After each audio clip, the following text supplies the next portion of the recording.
ផលប៉ះពាល់នៃការប្រើប្រាស់ទូរស័ព្ទដៃយូរពេកផ្លូវកាយសម្លឹងអេក្រង់យូរពេកបណ្ដាលឲ្យស្ងួតភ្នែកព្រើភ្នែកឈឺក្បាលពេលគេងគឺអាចរំខានដល់អរម៉ូនមេឡាតូនីនដែលជាអរម៉ូនគ្រប់គ្រងក្នុងការគេងដែលធ្វើឲ្យការគេងមិនលក់ឬគេងមិនស្កប់ស្កល់ផលប៉ះពាល់ផ្លូវចិត្តអាចប្រើប្រាស់បណ្ដាញសង្គមច្រើនពេកអាចមានអារម្មណ៍ប្រៀបធៀបខ្លួនឯងនឹងអ្នកដទៃ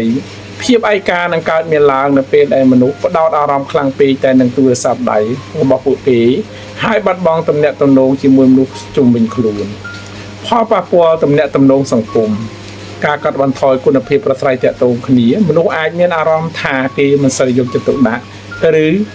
សំខាន់នៅពេលដែលអ្នកដទៃរវល់តែនឹងទូរស័ព្ទដៃពេលបើកបរគ្រោះថ្នាក់ខ្លាំងណាស់ព្រោះវាអាចបាត់បង់ការផ្ដោតអារម្មណ៍និងប្រតិកម្មយឺតយ៉ាវនៅក្នុងការបង្កគ្រោះថ្នាក់ដល់ខ្លួនឯងនិងអ្នកដទៃ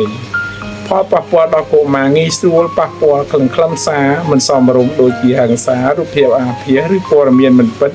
ដែលជាឥទ្ធិពលអវិជ្ជមានដល់ការអភិវឌ្ឍផ្លូវកាយនិងឥរិយាបថរបស់ពួកគេ